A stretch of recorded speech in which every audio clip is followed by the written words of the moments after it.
আল্লাহু আকবার।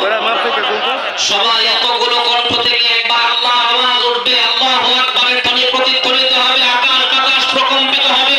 সবাই জোরে সোরে তাকবীর দিচ্ছে, আল্লাহু আকবার, আল্লাহু আকবার, লা ইলাহা ইল্লাল্লাহ,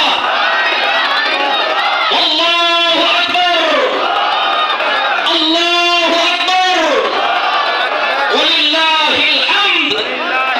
সবাই বলেন শুকরিয়া কার? শুকরিয়া কার?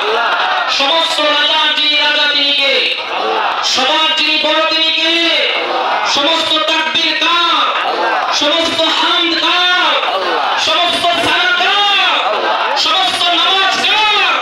সিজদা কার? কুরবানি কার?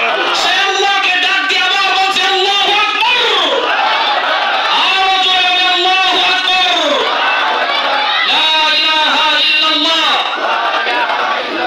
আল্লাহু আকবার, আল্লাহু আকবার, ওয়ালিল্লাহিল হামদ।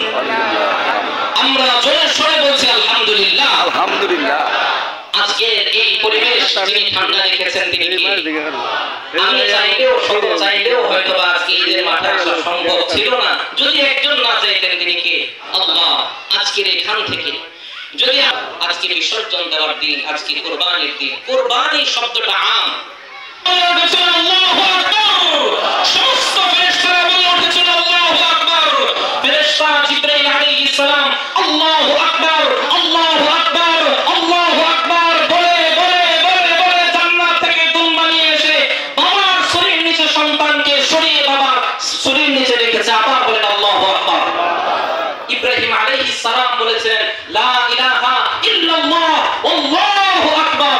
শেষ বাক্য ইসমাঈল আলাইহিস সালাম বলেছেন আল্লাহু আকবার ওয়ালিল্লাহিল হামদ।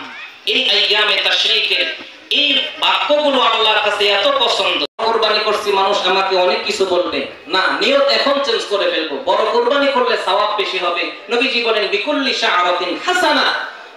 প্রত্যেকটা পশমে যিনি সওয়াব দিবেন তিনি কে? নবীজি বলেন ওয়া ইন্নাহা লা তাতি ইয়াউমাল কিয়ামা বিকুরুনিহা ওয়া আশআরিহা ওয়া আসলাফিহা। কুরবানির শরীরে যত পশম আছে, যত চামড়া আছে, যত খুর আছে, যত শিং আছে, সবকিছু আমার জন্য শাফাআত করবে। কার দরবারে? আল্লাহর দরবারে। এই জন্য এখন থেকে আমরা বলবো কুরবানি কার জন্য করব? আরেকবার আল্লাহর নামে তাকবীর দেন। আল্লাহুম জামিআন উহান্নিউকুম বিমুনাসাবাতি আল-ঈদ আল-মুবারাক। الله سبحانه وتعالى قد فضل علينا بالإيمان. أشهد أن سيدنا